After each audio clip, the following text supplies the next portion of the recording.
যে বরফের টুকরা যেরকম ধীরে ধীরে নিমিষেই গলতে থাকে, একটা সময় সে নিঃশেষ হয়ে যায়, বরফ নামক কোনো বস্তুর অস্তিত্ব থাকে না, সব পানি হয়ে যায়, পানিও শুকায় একদম খতম হয়ে যায়।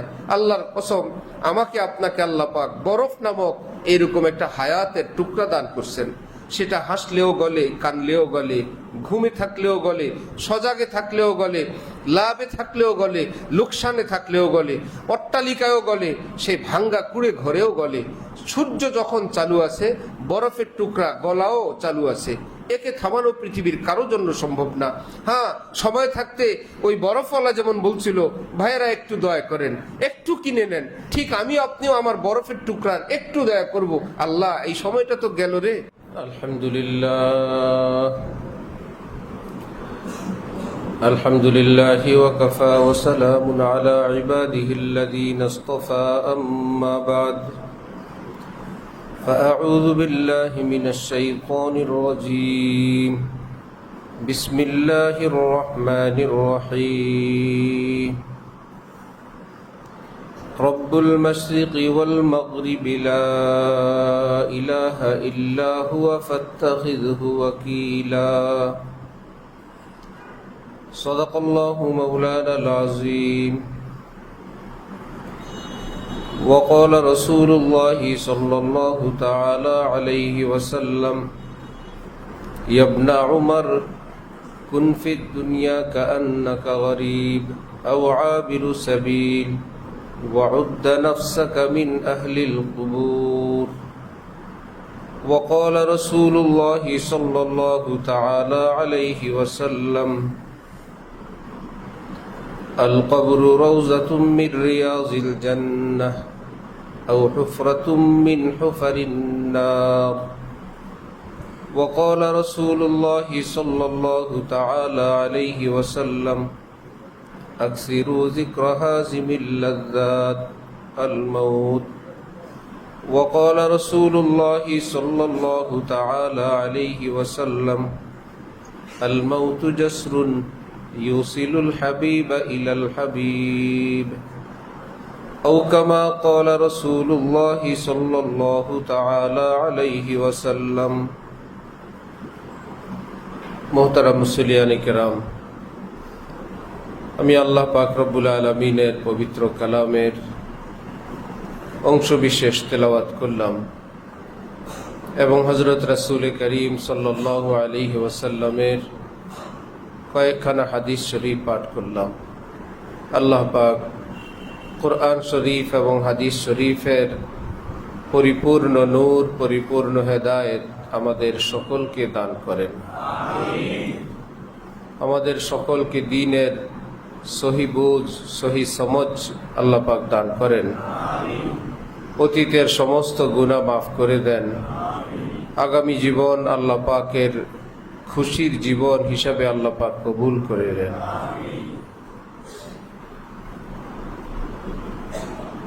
কোরআনে পাকে আল্লাহ পাক রব্বুল আলামিন ইরশাদ করেন: কুল্লু নাফসিন যায়িকাতুল মাউত সুম্মা ইলাইনা তুরজাউন। এই পৃথিবীতে যত প্রাণী আছে সকলেই মৃত্যুর স্বাদ আস্বাদন করবে। সুম্মা ইলাইনা তুরজাউন, অতঃপর তোমাদেরকে আমার সামনে উপস্থিত করা হবে। মৃত্যুর স্বাদ আস্বাদন করবে পৃথিবীর সকল প্রাণী, কিন্তু হিসাব দেওয়ার জন্য উপস্থিত হব আমরা।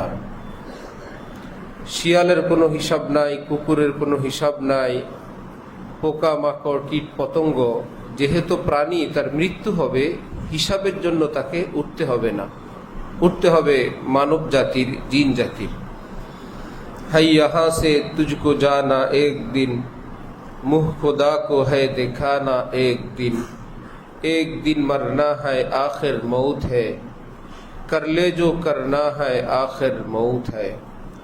মৃত্যু আল্লাহ পাকের পক্ষ থেকে মস্ত বড় এক নিয়ামত। রাসূল সাল্লাল্লাহু আলাইহি ওয়াসাল্লাম ইরশাদ করেন, মৃত্যু এমন এক ব্রিজ, এই ব্রিজের মাধ্যমে, এই পুলের মাধ্যমে বান্দা আল্লাহ পর্যন্ত পৌঁছতে পারে।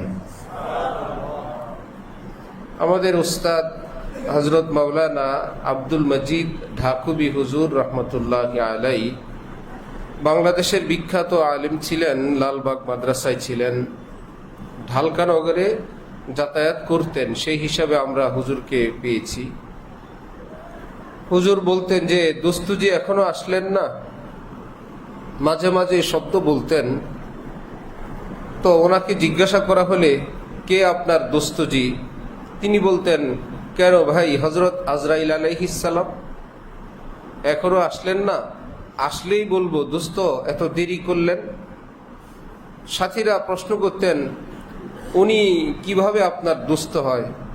তখন হযরত ঢাকুবি হুজুর বলতেন আমি যে আল্লাহকে সেজদা করি, যে আল্লাহর জন্য আমি জীবন উৎসর্গ করি, যে আল্লাহর জন্য চোখের পানি ফেলি, আমি তো আল্লাহর কাছে পৌঁছতে পারতেছি না। যেই দোস্ত এসে আমার এই উপকারটা করবেন, এই নশ্বর জগৎ থেকে, এই ধ্বংসশীল জগৎ থেকে আমাকে উঠায় নিয়ে আমাকে আমার আল্লাহর হাতে সুপুর্দ করবে, সে কি আমার বন্ধু না? বন্ধু আসলেই বলবো বন্ধু এত দেরি করলেন। নবীজি বলেন আল মাউতু জাসরুন ইউসিলুল হাবিব ইলাল হাবিব, মৃত্যু হইল একটা ব্রিজ, যে ব্রিজ অতিক্রম করে বান্দা আল্লাহ পর্যন্ত পৌঁছে যায়। অপর হাদিসে নবীজি ইরশাদ করেন আল মাউতু তুহফাতুল মুমিন, মৃত্যু তো মুমিনের জন্য একটা উপহার, একটা গিফট।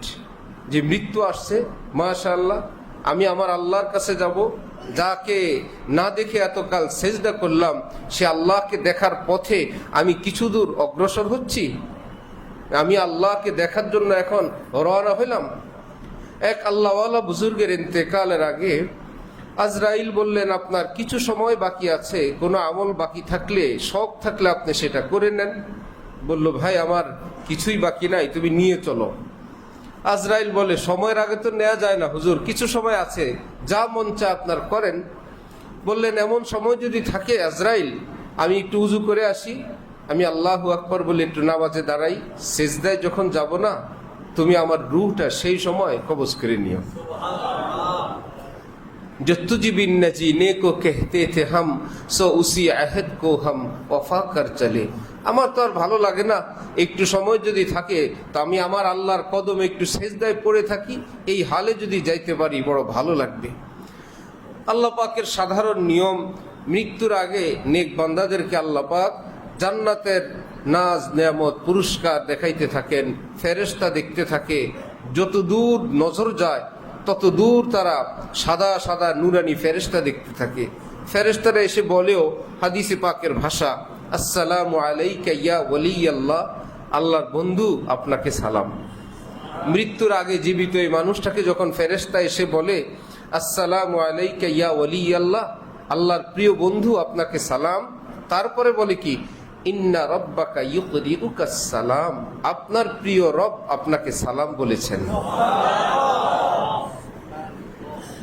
নাহনু আউলিয়াউকুম ফিল হায়াতিদ দুনিয়া ওয়া ফিল আখিরাহ, আমরা আপনার জীবন যতক্ষণ আছে আমরা আপনার সাথে আছি, ঘোষণা দিচ্ছি পরপারেও আমরা আপনার সাথে থাকব। আমরা আল্লাহর পক্ষ থেকে নিযুক্ত আপনার বন্ধু। সামনে নূরের ফেরেশতা, আবার আল্লাহর সালাম। ওই সময় একটা মুচকি হাসি দেয় না কি ভাই? হাসতে হাসতে মৃত্যু শোনেন নাই? শুনছি। কিসের হাসি সেটা?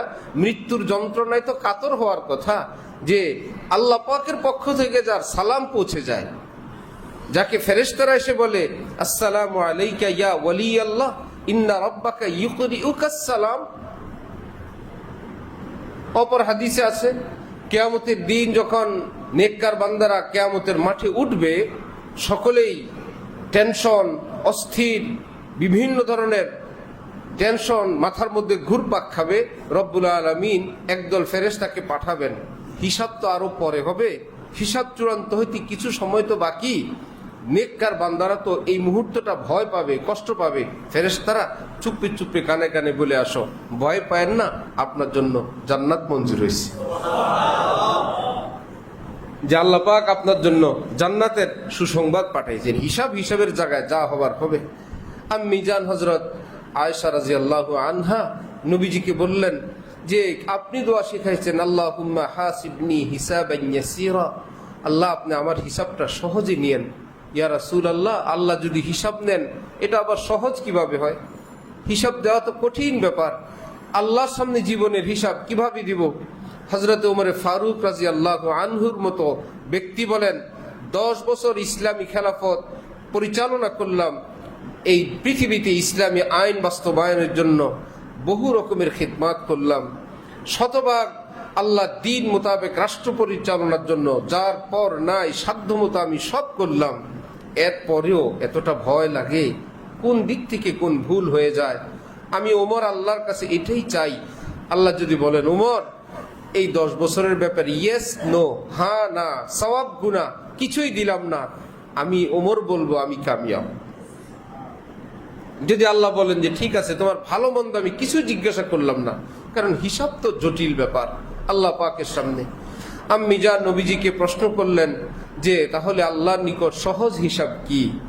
নবীজি তখন বললেন, আরে সহজ হিসাব অর্থ বান্দার আমল নামা আল্লাহ পাক নিবেন, নিয়ে দেখবেন, কিছুই বলবেন না, দেখা যায় হাজারো গুনাহ হাজারো ভুল, কিন্তু আল্লাহ কিচ্ছু না বলে আমল নামাটা ডান হাতি দিয়ে দিবেন। আয়েশা মান্নু কিসা উজ্জিবা, আয়েশা রে, আল্লাহ পাক যদি কাউকে একটা প্রশ্ন করেন তার জাহান্নামে যাওয়া ছাড়া কোনো উপায় থাকবে না, কোনো উত্তর কারো জন্য দেওয়া সম্ভব না। সহজ হিসাবের মানিয়ে হইল আল্লাহ দেখবেন, কিছু বলবেন না, মাফ করে দিবেন। কোরআন শরীফে রব্বুল আলামিন রাসূলুল্লাহ সাল্লাল্লাহু আলাইহি ওয়াসাল্লামকে বললেন সাহাবীদের ব্যাপারে যে আপনি সব কিছু দেখতে যায়েন না, আপনি সাহাবীদের অনেক বেশি তথ্য নিতে যাবেন না, সাদা মাঠাভাবে জীবন যাপন করবেন। কেউ ভুল বিচ্যুতি করলে আপনি ক্ষমার দৃষ্টিতে দেখবেন, কারণ আপনি নবী, আপনার সামনে তো এরা শতভাগ পরীক্ষায় উত্তীর্ণ হবে না। যে আল্লাহ তার নবীর জন্য আইন করে দিছেন, সব কিছু দেখতে যাবেন না, দেখেও না দেখার ভান করবেন, দেখেও ক্ষমাসুলভ দৃষ্টিতে দেখবেন তিনি কত বড় রহমতের ভান্ডার নিয়ে বসে আছেন। আমিও কিয়ামতের মাঠে দেখব, দেখেও না দেখার ভান করব, এমনি দেখে তোমাকে আমি আল্লাহ মাফ করে দিব। এই জন্য কোনো আমলের জোরে, আখলাকের জোরে, দানের জোরে, কোনো কিছুর জোরেই আমার ভাই জান্নাতে যাওয়া যাবে না। জান্নাতে যাওয়ার একটাই রাস্তা, যে রব্বুল আলামিনের রহমত। এ হাদিস যখন নবীজি বললেন, সাহাবাই কারাম জানতে চাইলেন, আমাদের জন্য তো বিষয়টা যথাযথ, আপনাকে তো আল্লাহ পাক আমলের উসিলায় নিবেন, আপনি তো যাবেন নিজের আমল দিয়ে। নবীজি বললেন, না, ইল্লা আন ইয়াতাগাম্মাদানি আল্লাহু বিরহমাতি, শুনো, আমিও আমার আমলের জোরে জান্নাতে যাব না, আমার আল্লাহ রহমত দিয়ে ঢেকে আমাকে জান্নাতে নিয়ে যাবেন। এজন্য আমার ভাই, আমাদের সামনে এইরকম একটা সময় সুনিশ্চিতভাবে আসছে, অবশ্যই আসবে, যেটা থেকে পলায়নের কোনোই ব্যবস্থা নাই। যদি কেউ পলায়ন করে তাহলে মৃত্যু থেকে পলায়ন করে নাকি মৃত্যুর দিকে? সে পলায়ন করে মৃত্যু থেকে। আসল ঘটনা হলো যেখানে পলায়ন করতেছে মৃত্যু তার ওখানে, সে যায় মৃত্যুর দিকে। মৃত্যু থেকে পলায়নের কোনো ব্যবস্থা নাই, যেখানেই দৌড়াবে আসলে সে মৃত্যু তার ওখানে লেখা আছে, এই জন্য সেখানে যায়। তো এইরকম এক অবধারিত ব্যাপার। আমি তো ছোট্ট করে সেটাকে বলি, বিভিন্ন অনুষ্ঠানে দেখা যায় শত শত মুরগি খাঁচা ভরে নিয়ে আসে, রাতে বাবুর্চিরা জবাই করা আরম্ভ করে। একটা মুরগিও খাঁচা থেকে বের হওয়ার কোনো ব্যবস্থা নাই, কোনটা ধরবে কোনো সিরিয়াল নাই, সামনে যেটা পায় ধরে। তো যেটাকে ধরে নাই ওই মুরগিগুলো কি নিরাপদ? যে একটা আগে, এরপরেই সকালের আগে দেখা যাবে খাঁচাটা খালি, একটা মুরগিও নাই। কত দৌড় ঝাঁপ, কত চালাকি, কত আত্মরক্ষার জন্য, ঠিক আছে এটা ঝামেলা করে আরেকটা ধরলাম, একটাও থাকবে না, সবগুলো খালি হয়ে যাবে। ঠিক এমনি ভাবে এই পৃথিবী নামক এই খাঁচায় আজকে আমরা যারা আছি, যাকে আল্লাহ পাক চাইবেন, হুকুম করবেন, আজরাইল আসবে নিবে, একজন আসবে নিবে, ছোট নাই বড় নাই, আল্লাহ পাক যাকে যখন আদেশ করবেন যেতে থাকবে। একটা দিন আসবে আজকের এই পৃথিবীর খাঁচায় আমরা যে কজন আছি একজনও থাকবো না, এখানে নতুন কেউ আসবে। আল্লাহ এই জন্য এক বুজুর্গ আল্লাহওয়ালা বাড়িতে আছেন, হঠাৎ বাড়ির বাইরে আওয়াজ শুনলেন, ভাইও মুঝ পর রহম করো क्योंकि मेरे पास ऐसा एक सरमाया है जो खुद ब खुद खत्म हो जाता है बाकी नहीं रहता। ভাইয়েরা আমার উপর একটু দয়া করেন, এমন এক জিনিস বস্তু বিক্রি করি যেটা নিজে নিজেই নিঃশেষ হয়ে যায়, খতম হয়ে যায়, অবশিষ্ট থাকে না।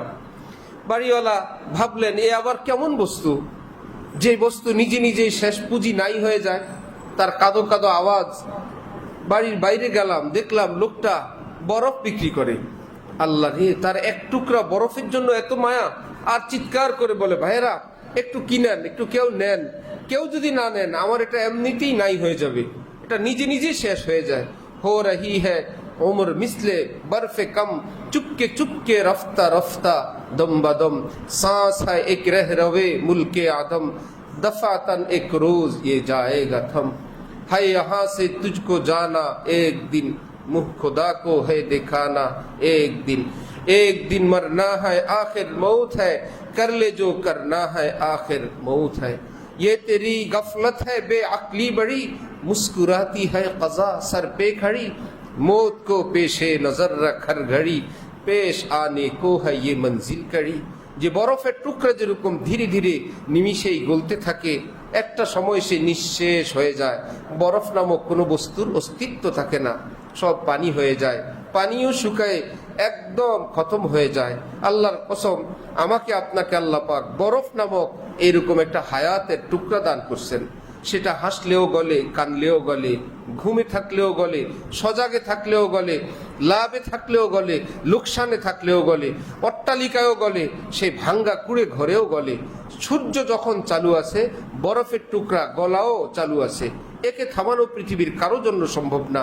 হ্যাঁ, সময় থাকতে ওই বরফওয়ালা যেমন বলছিল, ভাইয়েরা একটু দয়া করেন, একটু কিনে নেন, ঠিক আমি আপনিও আমার বরফের টুকরার একটু দয়া করব। আল্লাহ, এই সময়টা তো গেল রে, আত্মজীবনে ফিরে আসবে না, কিসের উপর দিলাম? একটা আস্তাগফিরুল্লাহ বলে দে, একটা লা ইলাহা ইল্লাল্লাহ বলে দে এই সময়টার উপরে। এই জীবনের ক্যালেন্ডার, আজকের দিনটা জীবনে আর কোনোদিন আসবে না। সুতরাং একটা লা ইলাহা ইল্লাল্লাহ বলে দেই, একটা 10টা টাকা দানই করে দেই, কিছুই পারলাম না একটা মানুষের একটা উপকারই করে দেই, একটা ভালো ব্যবহারই করে দেই, কারো জুলুম অত্যাচার দুর্ব্যবহার সহ্যই করে নেই, স্ত্রীর দুর্ব্যবহারটাই সহ্য করে নেই, ঘরের একটু কাজই করে দেই, নিজের সন্তানদেরকে একটু খেদমত করে একটু সুন্নতের কাজে শরীকও হই। তবুও তো আল্লাহকে বলবো, আল্লাহ আমার কিছু নাই, আমি এই আমল করলাম। আমি স্ত্রী, সন্তানের, প্রতিবেশীর, ভাই বেরাদার, একটু একজন আত্মীয়র খবরে নিলাম। নবীজি ইরশাদ করেন, সিলমান কাতাক, যে আত্মীয় তোমার সঙ্গে সম্পর্ক ছিন্ন করে তুমি সম্পর্ক জোড়ো, তুমি সালাম দাও, তুমি খোঁজ খবর নাও। সে মুখ ফিরে রাখে, সে তো সম্পর্ক ছিন্নকারী, সে ঠাট্টা করুক, তুমি আবারও সালাম পেশ করো। আবার সে অস্বীকার করে, তুমি আবার সালাম পেশ করো। সিলমান কাতাক, তুমি তো আমার উম্মতি, তুমি সম্পর্ক জুড়েই যাও। সে আরেক দিকে মুখ ফিরলে আবার দাও। সে হাদিয়া প্রেরণ করার পর সেটাকে প্রত্যাখ্যান করলে তুমি আবার হাদিয়া পাঠাও, আবার প্রত্যাখ্যান করলে। আবু জাহেলের বাড়িতে নবী হেদায়েতের দাওয়াত নিয়ে যান। সাহাবাই কেরাম বললেন, আপনি না বললেন সুম্মুম বুকমুন উময়ুন ফাহুম লা ইয়ারজিউন, আবু জাহেল আবু লাহাবদের ব্যাপারে নাজিল হওয়া আয়াত, তারা কশ্চিন কালেও হেদায়েত পাবে না, পথে ফিরবে না। নবীজি বললেন, আরে এরা ফিরবে না এ কথা তো আয়াতে আছে, আমাকে কি নিষেধ করা হয়েছে? আপনি কশ্চিন কেন এদের বাড়িতে যাবেন না? এরা ফিরুক না ফিরুক সেটা তাদের ব্যাপার, আমি গেলে আমার পুরস্কার, আমার বেতন আল্লাহ ঠিকই দিবেন, আমি যে গেলাম। সুতরাং কোন আত্মীয় সম্পর্ক রাখলো, কে ছিন্ন করলো সেটা না, ওফো অমুক আত্মীয় অনেকদিন যোগাযোগ নাই, একটু মা, একটু খালা, একটু বোন, একটু ফুফু, একটু ভাই, একটু ভাতিজা, একটু ভাগিনা। নবীজি বলেন সিলমান কাতার, যারা বিচ্ছিন্ন হয়ে আছে যে কোনো কারণে তুমি জোড়ো, এটা নবীজির আদেশ, এটা একটা আমল।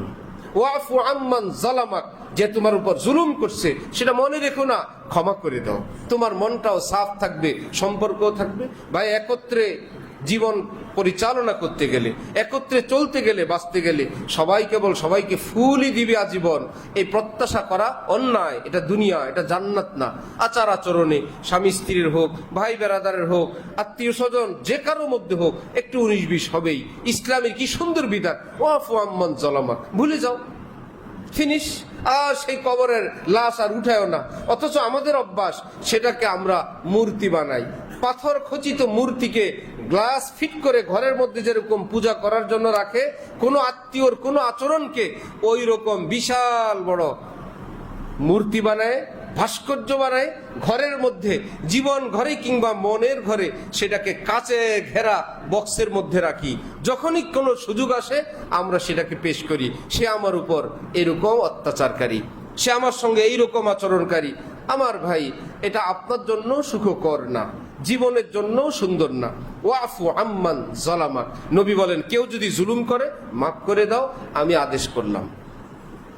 ও আহসিন ইলা মান আসা ইলাইক, আর কেউ যদি তোমার সঙ্গে আচার আচরণে ব্যবহারে কষ্ট দেয়, শুধু ক্ষমা করেই বসে থেকো না, আহসিন, তুমি তার উপর ইহসান করো, তুমি তার উপর দয়া করো।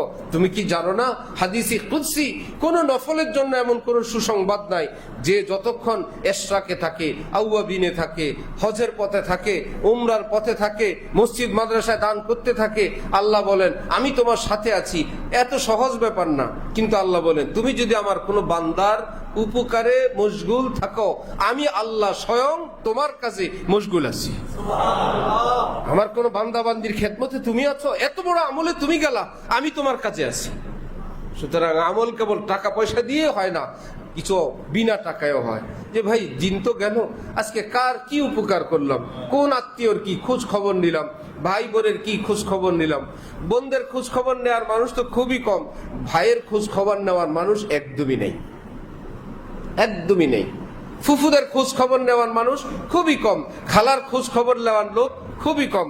মুফতি শফি সাহেব রহমতুল্লাহ আলাইহি, শেখুল ইসলাম আল্লামা তাকি উসমানী সাহেব, যিনি পাকিস্তানের ইসলামী আদালতের প্রধান বিচারপতি ছিলেন, বর্তমান বিশ্বের সর্বশ্রেষ্ঠ একজন আলেম আল্লাহওয়ালা, দেওবন্দি হানাফি, সুবহানাল্লাহ, দেওবন্দি হানাফি থানবী।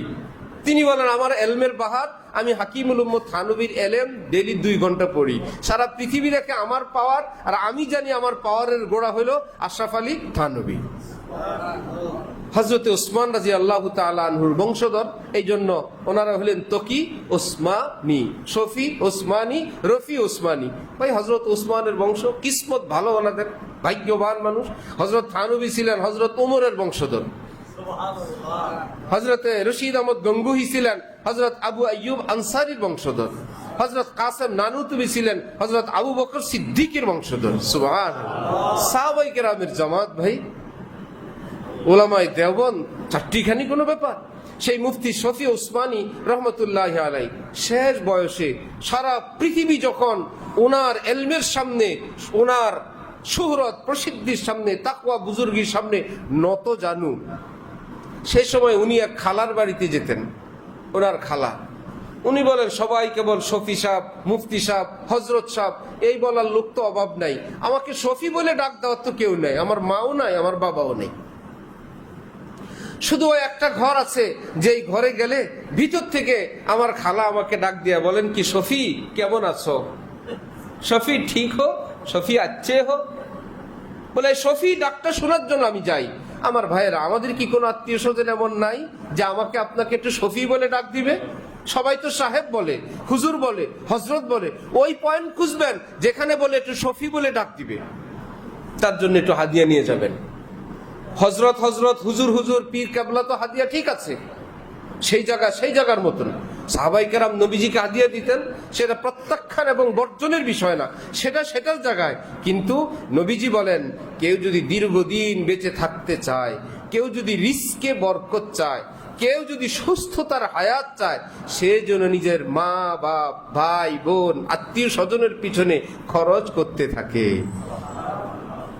রিজিকেও বরকত, হায়াতেও বরকত। অথচ আমরা ওই জায়গায় খরচ করা থেকে বিরত থাকি নিজের বরকতের জন্য। টাকা খরচ করলে টাকা শেষ হবে, মাকে দিলে শেষ হবে। আর আমার মা বোনদের মধ্যেও কেউ কেউ যথাযথ এলেম না থাকার কারণে স্বামী তার পিতা মাতা ভাই বোনের জন্য খরচ করবে, ওই পথের বাধা আমার বোন, আমার মা। আমি আমার সেই মাকে অনুরোধ করব, আমার বোনকে অনুরোধ করব, আপনার স্বামীর মা আপনার শ্বশুর শাশুড়ি হতে পারে, কিন্তু আপনার স্বামীর শ্বশুর শাশুড়ি হয় না, ওনাদের মা বাবা হয়। আপনারা জায়গা থেকে আপনি তাকে যেই দৃষ্টিতে দেখবেন, আপনার স্বামী কিন্তু সেই জায়গা থেকে দেখেন না। তার স্মৃতি অনেক, তার রক্তে অনুভব অন্যরকম। মায়ের কথা শুনলে আপনি আপনার জায়গা থেকে তাকে শাসন করার চেষ্টা করবেন না, কন্ট্রোল করার চেষ্টা করবেন না। হ্যাঁ, আপনি তার জীবন সঙ্গী, হিতাকাঙ্ক্ষী, আপনার অনেক চাওয়া, আমরা শতবার সম্মান প্রদর্শন করি তার ভবিষ্যতের জন্য, আপনার জন্য, আপনার সন্তানদের জন্য। এই বলি কি তার মা বাবার মন খুলে খেদমত করতে পারবে না? ভাই বোনের সঙ্গে সদাচার করতে পারবে না? ভাই বোনকে কিছু দিতে পারবে না? সেই পথে আপনি বাধা হলে এই গুনাহে কবিরার ভাগী কিন্তু আপনি হবেন। যেই নামেই, যেই শিরোনামের নামেই আপনি এটা করেন না কেন, আপনি কিন্তু কবিরা গুনার ভাগীদার হবেন। কি হবে? পিতামাতার সেবা যত্নের বাধা প্রদানকারিনী, সেই খাতায় যেন নাম না উঠে। এইটুকুন। যদি মনে কষ্ট হয়, বিরক্তও লাগে, সেটাকে হজম করেন এবং মনে মনে বলেন যে না, এটা তার অধিকার, তিনি তো করবেন। হ্যাঁ, আপনার কোনো বিষয় থাকে আপনি আবদার করেন, সেটা এমন না হয় যে যেহেতু ভাই বোনকে করে প্রেশার দেওয়ার জন্য, সেই পথটা বন্ধ করার জন্য বড় কিছু চাইলেন, যাতে আপনারটা পূরণ করতে গিয়েই অন্যগুলো বন্ধ হয়ে যায়। এটাও চালাকি। খাবিরুম বিমা ইয়াসনাউন, যে করতা है तू छुप के अहले जहां से, कोई देखता है तुझे আসমান সে। পৃথিবীর থেকে লুকায় ছুপায় কোন কৌশল অপকৌশল করবেন। রব্বুল আলামিন বলেন, হে বান্দা বান্দি, তোমার মনের কল্পনা জল্পনা, ইঞ্জিনিয়ারিং আমি আল্লাহ সব বিদ্যা এমনিতেই জানি। ইয়াসনাউন, তোমার মনের কল্পনা জল্পনা আমি সেটাও জানি, ইঞ্জিনিয়ারিংও জানি। সুতরাং ইঞ্জিনিয়ারিংও করবেন না। শ্বশুর শাশুড়িকে সম্মান নিজেও করেন, নিজের স্বামীকেও সম্মান করতে দেন। শ্বশুর শাশুড়ির খেদমত নিজেও করেন, স্বামীকেও শ্বশুর শাশুড়ি মুখী করেন। আপনি আপনার মা বাবার যেমন, সে তার পিতামাতার জন্য তেমন। আল্লাহ আমাদের সবাইকে তৌফিক দান করেন। আমার ভাই, এই দুদিনের হায়াত অল্প কয়েকদিন। একজনের নাম স্বামী, আরেকজনের নাম স্ত্রী, একজন নারী আরেকজন পুরুষ, একজন এক বিদ্যার আরেকজন আরেক বিদ্যার, একজন এক কালচারের আরেকজন এক কালচারের, একজন এক বয়সের আরেকজন আরেক বয়স, একজন এক অভিজ্ঞতার আরেকজন আরেক অভিজ্ঞতার। আমাদের ভিন্নতা আছে বলেই আমাদের এই স্বামী স্ত্রী নামক এই সম্পর্ক আল্লাহ পাক দিয়ে দিচ্ছেন। নাকি দুইজন এক, দুজন পুরুষ, দুজন নারী, দুজন এক বয়সী, দুজন এক শিক্ষা, দুজন এক ঘরের, দুজন এক বয়সের। আমাদের মধ্যে ভিন্নতা আছে বলেই একে অপরকে হেল্প করব, স্মরণ করাবো, সহযোগিতা করব, কারো উপর জুলুম অত্যাচার করব না। স্বামীর মহব্বত, স্বামীর নম্রতা অনেক স্ত্রীর নিকট এটা অত্যাচারের হাতিয়ার হয়ে যায়। স্বামীর একটু নরম ভাবে অন্য স্ত্রী হলে 10 ভাগের 1 ভাগও বলতে পারতো না, কিন্তু এই স্বামীটা ভালো বলে আপনি তার উপর অত্যাচার করবেন, এই বলি কি আপনার নাম জালেমার খাতায় উঠবে না? নিজেকে যাচাই বাছাই করা চাই, দেখা চাই এই সমাজে আপনার স্বামীকে আল্লাহ পাক কত ভালো রাখছেন। সচ্চরিত্রবান একজন স্বামী, তার উপর কেন টর্চার হবে? শত শত হাজার হাজার রিপোর্ট আমাদের কাছে শুনতে শুনতে আমরা ক্লান্ত শ্রান্ত অসহ্য হয়ে গেলাম। সে মা বোনদের অসহযোগিতা, মা বোনদের অত্যাচার, মা বোনদের দুর্ব্যবহার, মা বোনদের বুঝতে না যাওয়া। আমার মা, আমার বোন, আপনি তার জীবনের হেল্পফুল সহযোগী হন, আপনি তার জন্য একজন মহব্বতের মানুষ হন, তার স্বস্তি দেয়, স্বস্তির একটা কারণ হন। হ্যাঁ, ভিন্নতা থাকবেই। এই ভিন্নতায় বসকে আল্লাহ পাক কোরআন শরীফে বলছে, আর রিজাল কাওয়ামুনা আলান নিসা, যিনি খরচ করেন, যিনি ব্যয় বহন করেন, যিনি ঘর বানাবেন, যিনি চিকিৎসা করবেন, যিনি যাবতীয় খরচ দিবেন, 1-2 কথা এবং শাসন করার ক্ষমতা আমি আল্লাহ ওই অভিভাবক স্বামীকে প্রদান করলাম। তিনি স্বামী, তিনি অভিভাবক। এই পৃথিবীতে মানুষকে সেজদা জায়েজ থাকলে নবীজি ইরশাদ করেন, পৃথিবীর নারীদেরকে বলতাম নিজ নিজ স্বামীকে যেন সবাই সেজদা করে। এতটা মর্যাদা আল্লাহ পাক স্বামীকে দিলেন। সেই মানুষটা যার কষ্টার্জিত পয়সার পোশাক আপনার পরনে, যার চিকিৎসা আপনি নিয়মিত গ্রহণ করেন, যার উপার্জনের পয়সার খোরাক আপনার পেটে, আপনার ঘরের চতুর্দিক পায়ের নিচে মাথার উপরে, তার কষ্টের পয়সা, তার একটু সহ্য করবেন না? হ্যাঁ, স্বামীদেরকে রব্বুল আলামিন কোরআনে পাকে বলছেন, আমার বান্দি সে তোমার মতো পুরুষ না, বয়সে কম, শিক্ষায় কম, বিদ্যা বুদ্ধিতে কম, যে কোনো দিক থেকে যদি তোমার দৃষ্টিতে এমনটা মনে পড়ে, খবরদার, তোমাকে আমি আল্লাহ জল্লাদ হিসাবে বানাই নাই যে সে একজন আসামি আর স্বামী হলো জল্লাদ। কথায় কথায় টর্চার, জুলুম, অত্যাচার, এটা না। ওয়া আশিরুহুন্না বিল মারুফ, হে পৃথিবীর স্বামীগণ, নিজ নিজ স্ত্রীর সঙ্গে সদাচার করার জন্য, ক্ষমা করার জন্য, ভালোবাসার জন্য, উদারতা দেখানোর জন্য আমি আল্লাহ তোমাদেরকে সুপারিশ করলাম। সুপারিশ করতেছেন কে? এই দৃষ্টিভঙ্গি যদি উভয়ের মধ্যে থাকে, স্বামী তার জায়গায়, স্ত্রী তার জায়গায়, আমার ভাইয়েরা, নিশ্চয়ই কদিন আমাদের ভালোই কাটবে। আল্লাহ আমাদেরকে দ্বীনের সহি বুঝ দান করেন। তাহলে এই জীবন কি চিরকালের না অস্থায়ী? এখন থেকে আরো 500 বছর পাবেন তো হায়াত? 200, 150, 100 আশা আছে? আমি অবাক যে মাঝে মাঝে যখন শুনি আমার বয়স, অমুকের বয়স এত, 80 বছরের একজন মানুষ দেখলাম সমাজের সবাই তাকে নিয়ে খুব গর্ব করে। 80 বছর, তার মানে ওনার মরার কথা ছিল আরো 15-20 বছর আগে। একটা ভাব এরকম, 80 বছর। তা এই লোক যদি ইন্তেকাল করে, কেউ অবাক হবে? অকাল মৃত্যুতে সাইনবোর্ড দিবে, ওনার অকাল মৃত্যুতে আমরা শোকা হতো। সবাই বলবে এ তো অনেক আগেই মরার কথা। 80, 70 হইলেও বলে 70 হয়ে গেছে, অকাল নাই। 65, কোনো অকাল নাই। এই 50-55 দিকে মরলে বলে অকালে, আজরাইল বুঝতে পারে নাই, সময়ের আগে চলে আসছে। হয়তো অন্যজনের জন্য রওনা হয়েছে, ওই লোক দূরে আছে, কাছের থেকে একজন নিয়ে নিছে নাকি। বাকি রইলে অকাল যারা বলে, বুঝায় যে তেমন একটা বয়স হয় নাই। এটা এমন কোনো গুনাহের কথা না যে এটা একদম কঠিন ভাবে প্রত্যাখ্যান করা লাগবে। অকাল শব্দ মুসলমানরা ব্যবহার করে এই অর্থে, লোকটা বেশি এটা বুড়ো হয় নাই, জোয়ানকালেই মারা গেল। ঠিক আছে না? এটাই তো নাকি? নাকি কেউ এই নিয়তে লেখে যে এই লোকের মৃত্যুর সময় হয় নাই, তার আগে মৃত্যু হয়ে গেছে, এই নিয়ত থাকে কারো? খামাকা মুসলমানদেরকে আসামি বানানোর দরকার কি?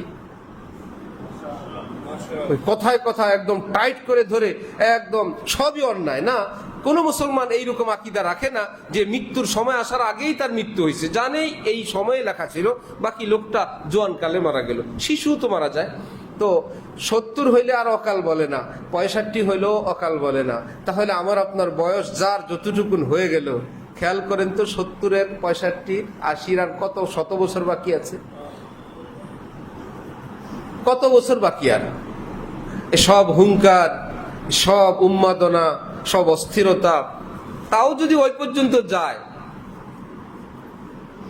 জিন্দেগি কা ভিসা না কাবিলে তাজদীদ হয়, হায়াত নামক এই ভিসার এক্সটেনশনের উপযুক্ত না। যে ভাই আমার কাজ শেষ হয় নাই, আপনি সেখানে দূতাবাসে যাবেন, ভিসা অফিসে আমার ভিসার মেয়াদটা একটু বৃদ্ধি করা হোক, আছে ব্যবস্থা? লা ইযা জাআ আজালুহুম লা ইস্তাখিরুনা সাআতান ওয়া লা ইস্তাকদিমুন। হযরত রাসূলুল্লাহ সাল্লাল্লাহু আলাইহি ওয়াসাল্লাম ইরশাদ করেন, বেশি বেশি স্মরণ করো জীবনের সমস্ত হারাম, অন্যায়, ভোগ বিলাসিতাকে বিধ্বংসীকারী বস্তু, অর্থাৎ মৃত্যু, যে আমি মরব। এজন্য আমাদের দাদা হযরত বলেন যে কেউ যদি চায় 1 মিনিট 2 মিনিট প্রতিদিন এ আমলও করতে পারে, চোখ বন্ধ করে কোনো এক জায়গায় নীরবে নির্জনে বসে রাতের বেলা ঘুমের আগে, নারী পারে পুরুষ পারে, কল্পনা করা যেটা বাস্তব ঘটবে সেটাকে আগে, ঠিক যে আমার মৃত্যু হয়ে গেছে। চোখ বন্ধ করে ভাববে যে আমার আত্মীয় স্বজন, এ বাচ্চারা কান্নাকাটি করতেছে, আমার নিথর দেহ লাশটা পড়ে আছে, আত্মীয় স্বজনরা জানাজার টাইম নিয়ে আলোচনা করতেছে, জানাজার নাম, স্থান, জায়গা সব নির্ধারণ হইলো, ঘোষণা হচ্ছে। কেউ কাফনের কাপড়ের জন্য বাজারে চলে গেছে, কেউ বাঁশ ঝাড়ে আমার জন্য বাঁশ কাটতেছে। কবর কোথায় হবে? পুকুর পাড়ে, অমুক ঝাড়ে। কেউ কবর খননের কাজ করতেছে, কেউ এখন আমাকে গোসল দিচ্ছে। আমি নিথর দেহ, ঠান্ডা গরম পানি, ডান বাম কিছুই বলার কোনো অধিকার নাই। আমার ড্রয়ারে কতগুলো টাকা, দেশি বিদেশি মুদ্রা, কতগুলো চেক বই, কত জায়গায় ইনভেস্ট, কিছুই বলার কোনো সুযোগ নাই। হঠাৎ করে এভাবে হলো, দবাকে কবর মে সব চল দিয়ে, না দোয়া না সালাম। একটু পরে আমাকে সুন্দর করে কাফনের কাপড় পেঁচানো হলো। এখন আমাকে সামনে রেখে শোনা যাচ্ছে 4টা আল্লাহু আকবার বলা হচ্ছে, আর কোনো আদায় জীবনে হবে না। একটু পরে আমাকে সকলে খাট নিয়ে কবরের দিকে রওনা হয়েছে। বাড়িতে কান্নার রোল চলছে, কিন্তু ফিরে রাখার কোনো ব্যবস্থা নাই। এই তো আমাকে কবরে নামায়, কয়েকজন লোক আমার সঙ্গে কবরে নামলেন। এই তো ধীরে ধীরে আমাকে কবরের মাটি দিয়ে, বাঁশ দিয়ে, কলা পাতা দিয়ে ঢেকে দিয়ে মাটি দেওয়া আরম্ভ হইল। একজন একজন করে সবাই উঠে গেল, কেউ নাই আমার সাথে। এখন আছেন আমার আল্লাহ, এখন আছে আমার নেক আমল, আর গুনাহ যদি থাকে সেটাই আমার সাথে যাবে। এখন আমি নিষ্ঠুর মানুষগুলোর দিকে তাকায় মনে মনে ভাবলাম অবস্থার ভাষায়, দাবাকে কবর মে সব চল দিয়ে না দোয়া না সালাম, কবরে মাটি চাপা দিয়ে সবাই এইভাবে তোমরা চলে গেলে আমাকে একটু সালাম দিলা না, একটু মুসাফাও করলো না, আমার ছেলেগুলোও কিছু বললো না, আমার ভাই আমার বাবা। কিছুক্ষণ পর একটু একটু পায়ের আওয়াজ পাওয়া যায়, কি ব্যাপার, সর্বশেষ ব্যক্তিটা আমাকে রেখে চলে যাচ্ছে, আর কেউ নাই কবর পাড়ে, সবাই কবর রেখে সবাই চলে গেছে। এক্ষুনি আসবে আমার হিসাব নিকাশের জন্য ফেরেশতারা, সুয়াল জবাবের জন্য আসবে। এইরকম একটা সময় কি আমাদের আসবে না ভাইয়েরা? 1 মিনিট 2 মিনিট একটু ভাবলেই দেখবেন এই জীবনের হারাম যত উন্মাদনা সেটা থেমে যাবে। প্রতিদিন ভাবি আল্লাহ পাক আমাদের সবাইকে মৌতের আগে তওবা করার, আল্লাহর আপন হওয়ার, অন্যায় অনাচার জুলুম অত্যাচার বর্জন করার তৌফিক দান করেন। ওয়া আখিরু দাওয়ানা আনিল হামদুলিল্লাহি রাব্বিল আলামিন।